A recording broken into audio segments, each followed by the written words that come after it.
Dr. Nadine Macaluso. Thank you for joining us today on this podcast. I'm Amanda Cortez, a licensed marriage and family therapist in Oregon and in California, and I'm so happy that you are joining us today. Oh, thank you so much for having me, Amanda. Absolutely. Well, tell me a little bit about yourself and your book, Run Like Hell. I want to hear all about you. Okay, so we'll go all the way back. I was raised in Bay Ridge, Brooklyn, by a single mother who was obsessed with psychology. So she was reading Freud and Carl Jung in the 70s. Really? Yeah, so I was very blessed in that she was very emotionally and psychologically progressive. And we were always talking about our feelings. And she left my dad when I was 6. And I just really had a very charmed childhood in Brooklyn. No cell phones, no internet, right? Just played on the streets in a very calm, peaceful, lovely home. And then I lived, near New York City, and I realized, oh my God, I'm going to need money to live. So I became a model. And as the movie depicts, The Wolf of Wall Street, and my ex-husband is, I was modeling in New York City. I went to a party in the Hamptons, and I went to a party at his house, and that's where I met him. And so I really wasn't interested in him at all because I was there with my boyfriend, but I guess, he set eyes on me. And as these men do, right? I'm sure I was very objectified, and I was an object to have, right? Oh, yeah. Yeah, How old I were you was at the time? 22. I was 22. So you were young and he was like, who is this woman? I was so impressionable. He was 28. Okay. Yeah. And so really, again, I didn't think much about it. I went to Chicago to model, but about 6 months later, I bumped into him at the gym and he asked me out. And so, as they say, it was fast and furious, and I entered into the quintessential trauma bond, unbeknownst to me. Mm-hmm. Right. And then 6 months later, we got married. 6 months later, we got engaged. 6 months later, we got married, which often happens in these trauma bonds. Because your love bond. Yeah, I got so love bombed. And again, you have to remember, all these years ago, nobody was talking about trauma bonds. Nobody was talking about narcissistic abuse, coercive control. We used to think of domestic violence as a single physical incident model. No, coercive control is a systematic pattern of control. Right. Because even then, verbal abuse wasn't even really violence. And when he was, can you, for our listeners who may also not be therapists, right? Can you explain your definition? And I know you talk about that in your book, Run Like Hell, which I will tell everyone to get this book, and it will be on the credits on this podcast. But tell me a little bit about your version of love bombing. What was that like for you, that experience? Yeah. So for me, it was, he was the ultimate love bomber. Mm-hmm. Tons of gifts, jewelry. He would send his limo driver to my house with money. But it wasn't just gifts. It was oodles of affection and adoration, over the top, intense. You're my soulmate. You're everything I've been waiting for.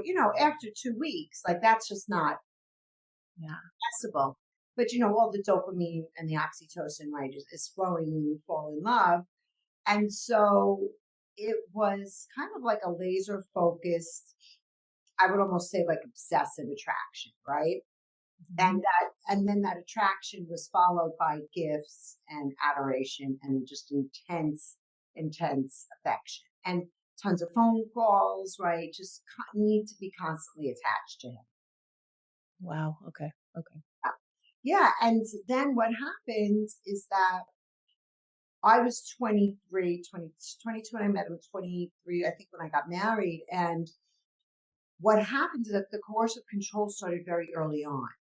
Now, I didn't know that back then, but all the threats and domination started.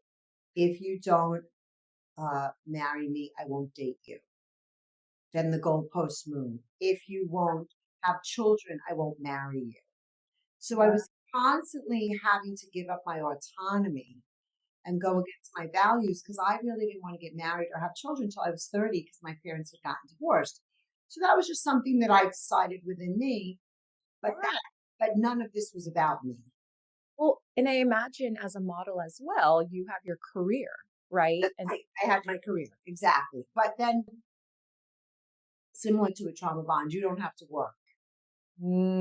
okay, it's this lifestyle he's selling you. Yeah, you don't have to work because what's the number one way to have control over somebody? For them to depend on you, Mhm, mhm. right?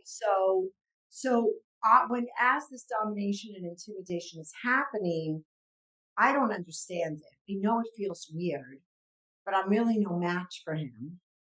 Mhm. And it's like, oh, he just must love me so much, Yeah, yeah. right? But something inside of me knew it was wrong. Yeah, and I imagine at that time, right, there's no TikTok, there's no Oh, social media, right? There's nothing to help you understand what you might be going through other than talking to individuals. But even then, therapists, I think there was still a huge stigma with yeah, therapy. I was in therapy. Oh, As soon wow. yeah, as soon as I met him, I went right to therapy. So that gut maybe knew. Yeah, I was like, oh, I cannot handle this guy. Like, there is no way I can handle this man. Mhm. And so I went to therapy, and my therapist wasn't naming it. Oh, yeah, how interesting. Yeah, Yeah, yeah, that's something I might want to touch base on with you later around therapists and their training for this yeah, type of yes. but Yes. And again, this was so many years ago. Listen, I thank God I was in therapy because I really think it gave me a very safe place to just go and talk about my crazy life and not be judged. So Mhm. I do appreciate the fact that I went, but none of this was named. Very different than the way I work today, which I include so much psychoeducation, Mhm. to validate women's experiences. So here I was, out on Long Island with this crazy person, right? Mhm. Not really knowing, but still very, very much in love with him. Right. And like most trauma bonds, what happens is that abuse escalates. Mhm. So Mhm. what starts as domination and intimidation then really becomes verbal, emotional abuse. Anytime I challenged his drug addiction, anytime I wanted to have autonomy or agency, and then what happens? I have a child, right, Mhm. and another child, and then before I know it, I'm having to protect these two little babies, and his power is growing, his addiction is growing, and his abuse is growing. Right. Yeah. Okay. Was he like during this time, you know, when I was reading your book, Run Like Hell, you were great about differentiating what happened in the movie versus what happened in real life. Would you, for maybe some of our listeners who haven't read the book, and again, I encourage that they do, and without any spoilers, would you say that the depiction of how you were portrayed in the movie was accurate? You know, in some ways it was, right? Because I was a young girl who fell madly in love and was just, trying to manage this crazy person and protect her children. Yeah.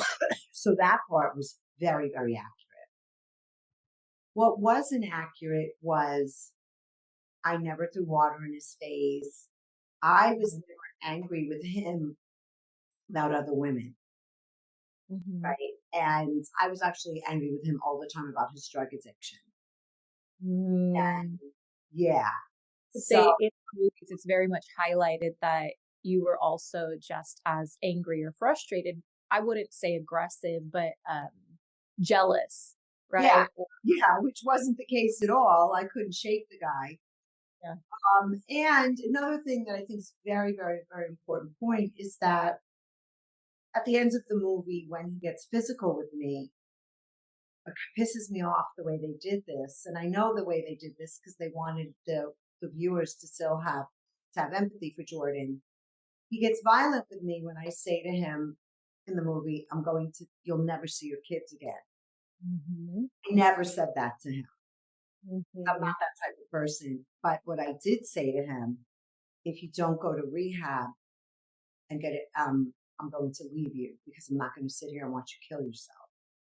That's very different than Yeah. saying you're never going to see your children again. So that's why he got physical and violent with me because I really had put my foot down with his drug addiction. Mm-hmm.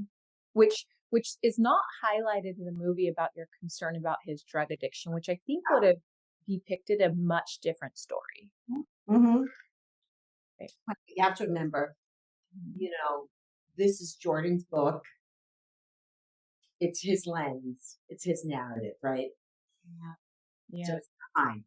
So those are two things that I think are, really important to clarify. Otherwise, it was depicted accurately. He was crazy, landing helicopters in the backyard, out of control with drugs, out of control with whatever things he was doing with his friends, with hookers and stuff, which really I wasn't even aware of.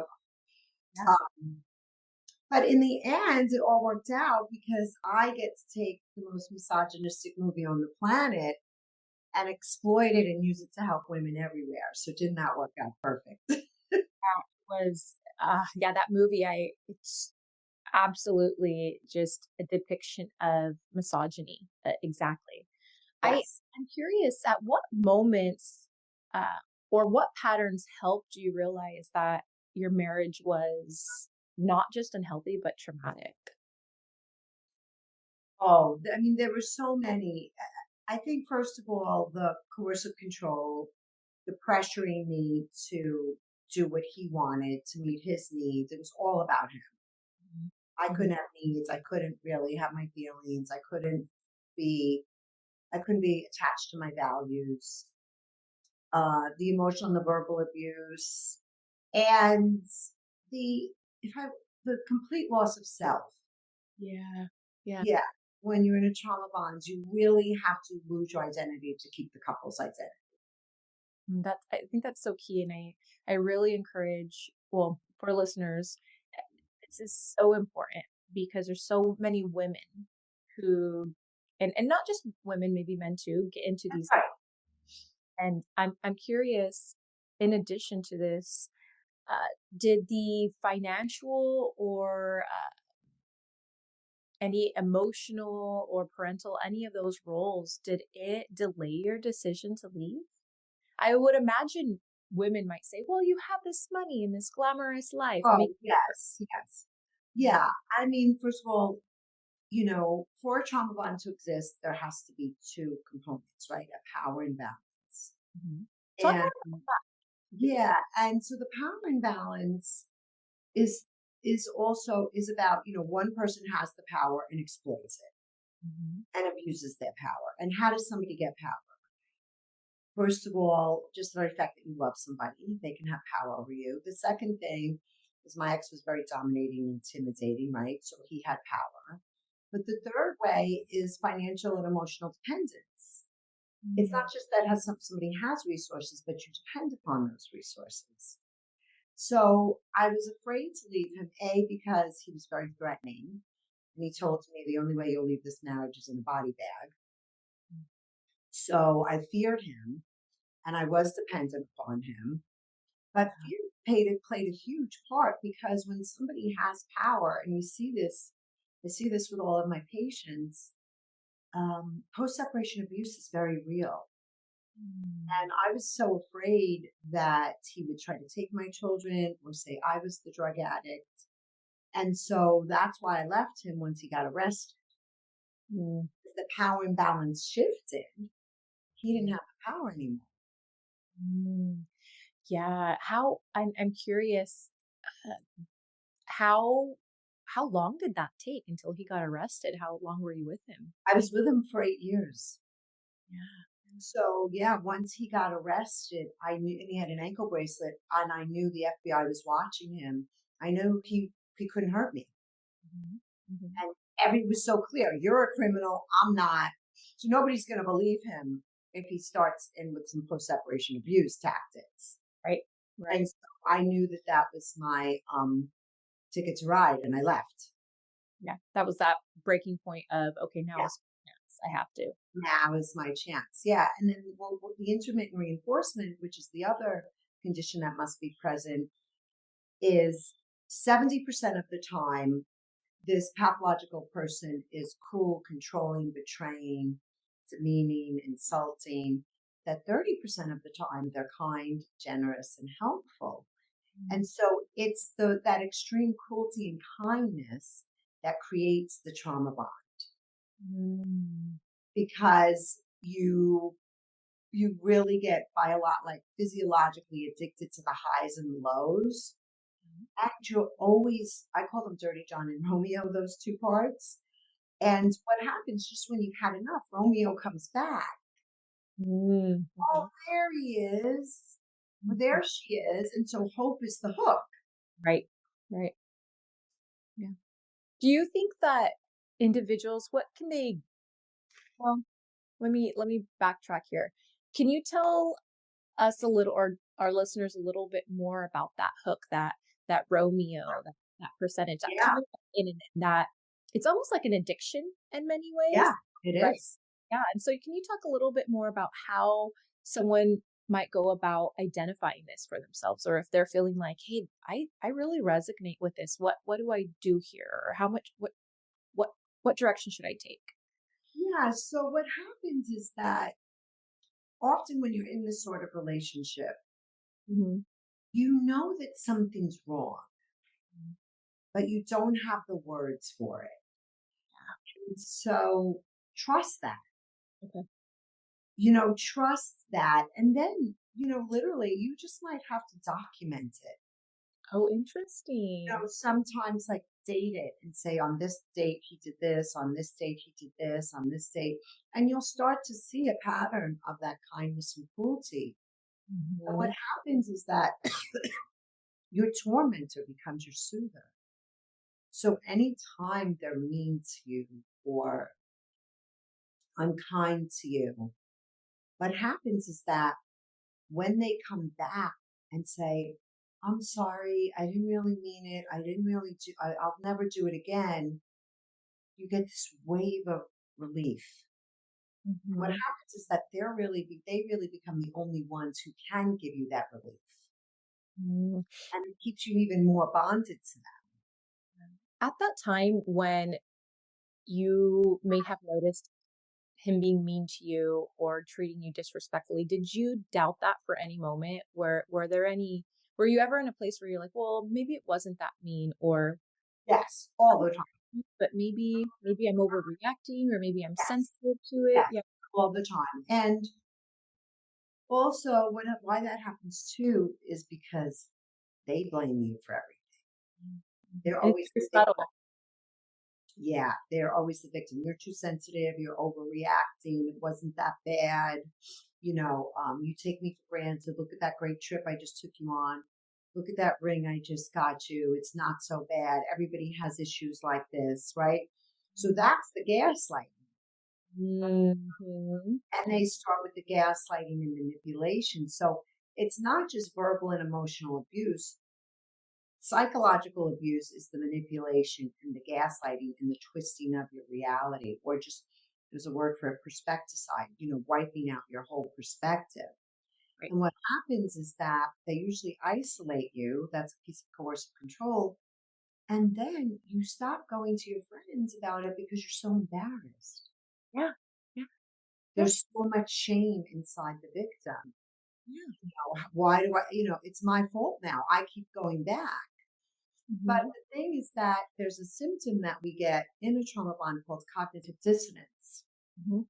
which is the mental confusion that you feel inside from Romeo and Dirty John. Mm. Because in a relationship, really, it feels like we're two separate individuals. Is he good? Right. Is he bad? Right. Am I crazy or is he crazy? Is the relationship healthy or toxic? And so you're never landing on an answer. Yeah. Oh, interesting. So you're constantly in this place, yeah, of confusion Of and confusion because you have cognitive dissonance about him, about you, and about the relationship. mhm. Mhm. So you're just totally confused, never landing on an answer. I'm curious, you know, a couple other questions I have with this is, um, at what, you know, moving forward into this dynamic of realizing this happened for you, you get out of this marriage. What was it like when you filed divorce papers? Oh, it was so freeing. Mhm, mhm. Yeah, it was so freeing. Like I mentioned before, I was very lucky that he got arrested.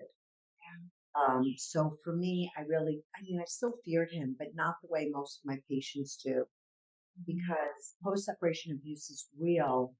And often these pathological perpetrators will abuse you through the court system Yeah. Yep. and, and through your children. But because my power imbalance evened out, I was so lucky I didn't experience that. It is true. My mother is a survivor of domestic violence, and so that was one of my entries into this field is really working with women survivors of domestic violence and the post separation abuse. I mean, it's real, and I think that we don't talk about it enough. Yeah, Yeah, my mom has been. I don't know. It's been probably almost Mm, 30 years my mom has not been with my father, and she still has that anxiety and fear of him. And yeah, yeah. there's how many times I can tell her, like, "Mom, he's not gonna hurt you." She's like, You don't know him like I know him." Right? That fear is still Yeah, installed. yeah. And listen, they are instilling that fear in you intentionally. That's the thing that people don't understand is that we have to look at the motivation behind their behavior. That's all intentional. They want you to fear them so they can control you. Mhm, mhm. For They the want rest to of their instill, life, even they if you're want to instill self-doubt so they can control you, Mhm. right? It's all about control. And so, yeah, she's right. I understand that. I deal with it every single day. And they also start a smear campaign. Hmm. Tell me about So what they'll do is when they know that they're leaving or when you've left, they'll start to say, "You're the drug addict. You're an unfit mother. You have bipolar. You're borderline," Oh, because you ruin your reputation um, and control the narrative around you. yeah. And Mhm. that happens all day long, every day. Yeah. Yeah. I've definitely seen that just in individuals that I know when they split as they're no longer a couple. There is that smear campaign, and it's Yes. magnified. It's on a spectrum on a scale of minimal to extreme, and so one partner is always smeared. I will say, can you talk a little bit more about the post separation abuse for our listeners? Yeah.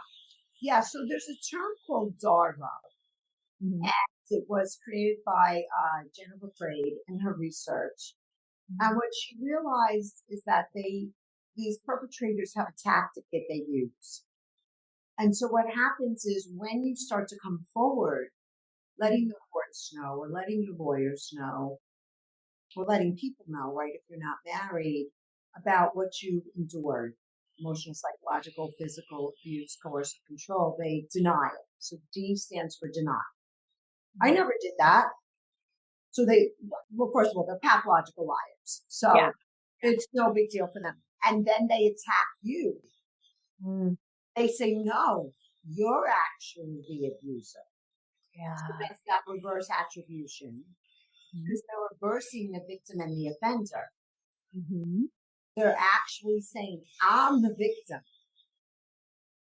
That's true. That is very true. Yeah. because they like to victim signal, it's called. And And they so, believe it too. oh, they believe it. Yeah. They believe it. And they want others to believe it. Mhm. And sometimes they have so many resources that they can influence individuals to believe it or scare Yes. individuals into believing it. Yeah. A couple other things. Are you still in touch with his family? Yes. Okay. Okay. Yeah, yeah. His mom is still alive. I adore her. His dad passed, but she's 93. She's an amazing grandmother to my children. And yeah, I never, Jordan got sober and again, I'm not the type of person, as long as he's sober and he's safe, I could have blocked him from having access to his children, because of his crimes, but I'm not that type of person. And he has a relationship with my children, which is great. Yeah. Yeah. Pivoting forward, I just want to ask about your experience. So you decided to become a therapist, and what was that journey like for you? So I was living in Los Angeles because after I left him, I moved my children and I to Los Angeles to be with my current husband, who I'm with for 26 years. That's a And very we blended families. And I was meditating, and I said, you know what? I'm going to go back to school to be a therapist at 38 because I do believe therapy saved my life. Mhm. And I think it's what's allowed me to stay sane into my 50s. I don't know where I would be without it. So I went back to school, got my master's, got my PhD in somatic psychotherapy, opened up my private practice in Manhattan Beach, California. And what happened is all these smart, kind, beautiful women were coming into my office trauma bonded, Mm. being abused, being coercively controlled, being betrayed. And I was like, are we in the 1950s? Wow. That's when I went back to the research, because as a licensed marriage and family therapist, I had one adjunct class on domestic violence. Yes. There's, That's insane. yeah, I would agree. I would completely Yeah. agree. So all my research that's in my book is all my own research. It's not one thing that I learned in school. And I so, noticed that. I noticed that. I was very impressed. I was very impressed. yeah. And so I started to research dark tetrad, coercive control, DARVO, all these terms, perspecticide, intermittent reinforcement, the power imbalance, cognitive dissonance. And I just dove deep into it because I was like, women need help. I Mhm. just can't believe that this is still happening. And then while I was getting my degrees, my ex wrote a book, the movie came out, and I really didn't talk about the movie for the first 9 years because I had nothing to say. Mhm. But after I had written my book, or while I was finishing my book, I did a TikTok about my life with him because one of my young patients was like, Dr. Nan, you have to go on TikTok. I'm like, I'm not going on TikTok. No, I'm I'm so glad you did, because I found you on social media and I was like, wow, and I follow you and yeah. yes. Yeah. And so then I did a TikTok and it went viral. And I was like, okay, there's something here. Mhm. And so now I have a private practice, I have my book, and for the past year, I have an online community of a few hundred women where I run 4 support groups a week. I teach my book as a course, and I bring in an expert weekly to educate them as well. And it's only $30 a month. Wow. Yeah. Wow. Yeah, because I wanted to really democratize what I do. Because when you've been in these trauma bonds, you experience financial abuse and financial coercion. And so Mhm. it's $1 a day. Wow. And they get so much. How can they find out about this? Yeah, you go to my website, drnay.com. I have so many free resources, so many assessments, trauma bond assessment, pathological lover assessment, meditations, worksheets. And then you'll see that I have my course and community. I'm running a retreat actually in May at Crowley, Massachusetts. I have my private practice. So I'm just so busy educating, Right. validating, supporting because the need is endless. You have developed such a community. And what I want listeners to hear is that it's never too late. Oh, And yeah, yeah. And that you've built this, your source of strength for women that learn about you and what you went through. And not only, I think that there's this whole glamorization of this movie and Margot Robbie played your role, and really pulling away from what you actually went through and right. the hardships. And now look at you.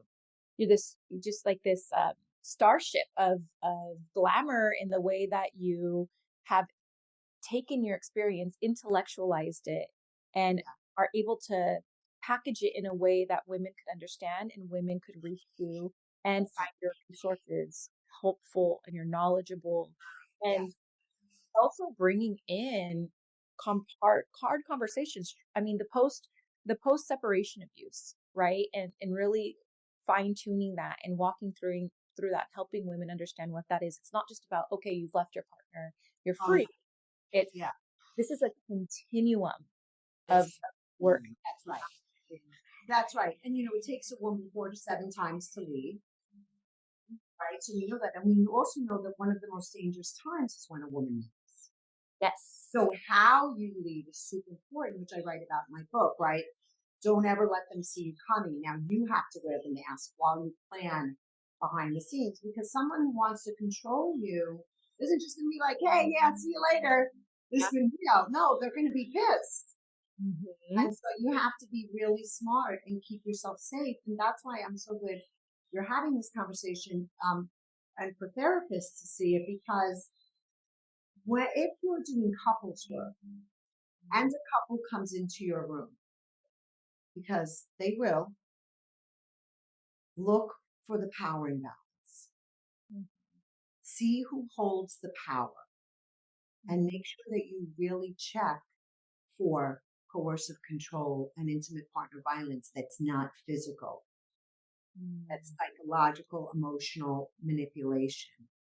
Because I cannot tell you how many of the women I work with have been scarred by therapists Oh, can you? who don't call it out in the room. Yeah. Do you work with couples? I don't anymore. I have.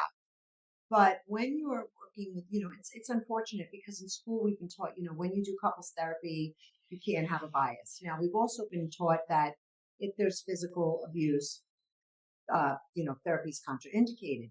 But many couples are coming into your office where there's emotional and verbal abuse and coercive control. And a lot of times the pathological person is very charming, very manipulative, even in the room. And therapists are afraid to name it. But I think the way we need to go moving forward is that you have to have a bias when there's emotional and physical, and verbal abuse in the Mm. Tell can you elaborate on that a little bit for room. any Yeah.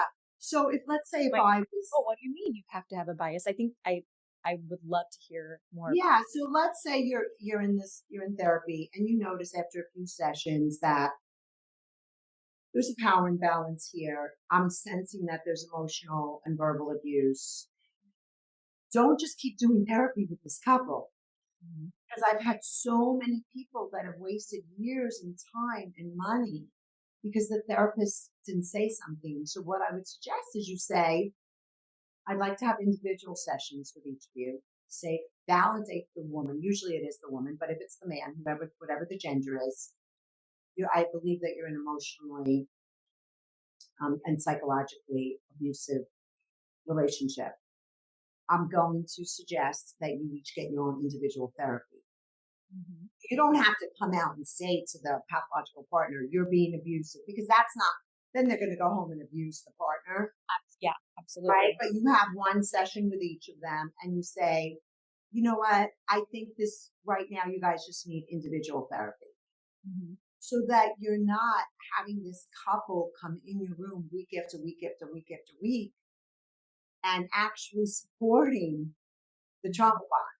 You're enabling it by You're not. feeling it. And we haven't been taught all these nuances in school. Right. So I'm not even blaming therapists because I understand we haven't been taught it, but it's my job as an older therapist to educate clinicians. Right, our students, but we Yeah. do need to have more of Oh, this information, and yeah, yes. so it, Because you have to remember now we're just passing on generational trauma to the children in the family. yes, yes. Right. And a thing that doesn't really get illuminated enough is that when a child grows up in a house where there's a severe power imbalance, what happens is often one of the children start to imitate the abuser, Mhm. right? Because they identify with the aggressor, it feels safer. Mm. So a lot of times when the women leave, they've left their abuser, but now they have a child who's behaving like an abuser. Mhm. Yeah, Yeah. right? And so this gets Common. really complicated. Yeah. And so it really becomes its own specialty. I'm doing the retreat with a woman called Dr. Christine Cocciola, who's what her expertise is in working with the mothers whose pathological perpetrators have fractured the attachment with the children and the mother. Interesting. So that's what I'm doing the retreat with because it really works hand in hand. So it's not just the couple, right? These children get really greatly affected. I'm I'm so impressed by you because Oh, you're so sweet. well, because of how I mean, it's more than just, hey, let me talk about trauma bonding and what that looks like and post separation abuse and cognitive dissonance. It's really you're taking this work and you're opening up these wider intersections of what can be happening within Yes, the family dynamic that's after right. the abuse and the Oh, that's fragmentation within the trauma and breaking yes, trauma. And so I think it's important for listeners to know that and to yes. to learn more about your work. Yeah. And I'm very blessed again. When I left, my children were 5 and 3. So my daughter is a therapist and she's a professor at NYU. And she has two beautiful children and she married a lovely man. So we broke the generational trauma, Yeah. and that to me is worth $1 billion. I mean, I could cry talking about it because I just love her so much. And my son too, so it's worth it. It's worth it for therapists out there to get really educated about this because you can really impact the trajectory of a family. Yeah. I just I I can see it in your face Yeah. and how how important this is to you and your love for it and your love for your family. And Oh, yeah. uh, I know we need to wrap up, and I just want to thank you so much. I don't know if you'll ever know how important you've been to me. And I was telling my mom that I was going to get the chance to meet you. My mom's a survivor. I'm going to encourage her to check out your community. And I could, I see her strength. And if it wasn't for her, I wouldn't be where I am today. And Right. yeah, and so women like you who continue to clear the pathway for other survivors, we need you. Keep doing your work. Yeah. Um, Thank you. I see you. I know other therapists see you, and you're shining. You're a star. You're a shining Oh, star. sweet. So I Sweet. really appreciate it. You know what? Listen, when you're a young girl, I wasn't thinking, oh my God, I want to be a trauma bond whisperer. But it just this has been the trajectory of my life and I embrace it. And, it's my mission to just educate and validate women everywhere um, because it's important. Do you have a therapist community? I know you have a therapist community, but just do you have a uh, and maybe not, but what I'm thinking is, do you have a community where therapists get together and learn from your resources and you do coaching and I don't, but actually, what I'm going to do this year for the first time is start to teach people my method. oh, okay. Yeah, I start to will teach. Okay, yeah, start to teach people my method. Yeah, okay. because I have a whole, 16 module course of how I do this, how I help the women, and it's working. I just helped a woman leave after 33 years. Oh my God, you're saving lives. Yeah. So my method works, right? So yeah, I'm just going to keep educating and spreading the word. And I'm 58. So I said to my husband, I work 24 hours, 7 days a week. I said 2 to 3 more years like this, Yeah. Yeah. I'll pass the torch. Well, he must be so patient with you and Oh, kind. he's my biggest supporter. He's unbelievable. When you first met him, I mean, what was that? And I know this is just one question, we'll wrap up, but when you Yeah. did meet him, was it, I mean, sure it was a relief, but what was that like to have met somebody so kind? It was shocking. And, I'll never forget, we had our first disagreement because that happens. And he goes, oh, yeah, I hear you. And I was like, what? You hear Wow. me? What is this? yeah, because if somebody can't hear you, they can't love you. And so it was just so refreshing. And that doesn't mean we haven't had our struggles. You know, we've been together a long time, but he's so supportive of the work I do. Mhm. And he, I take away a lot of time from our relationship, but he's like, go for it. So he's great. Well, that's wonderful. Thank you so much for being a guest today. And is there anything else you'd like for our listeners to know about you? No, nothing really, just, it's just very, very, it's very important topic because as I said before, you're not just helping the women or the man, you're helping families. Mhm. And children are vulnerable victims in toxic dysfunctional families. Mhm. And all we have to do is look out in the world and see what happens to people when toxic dysfunctional families don't heal, Mhm. right? I mean, how many shooters, how many killings are there, right? And so we need you. We need everybody to go out there and be emotional, psychological soldiers, you know? You definitely are one of them. So thank you. Thank you so much for having me.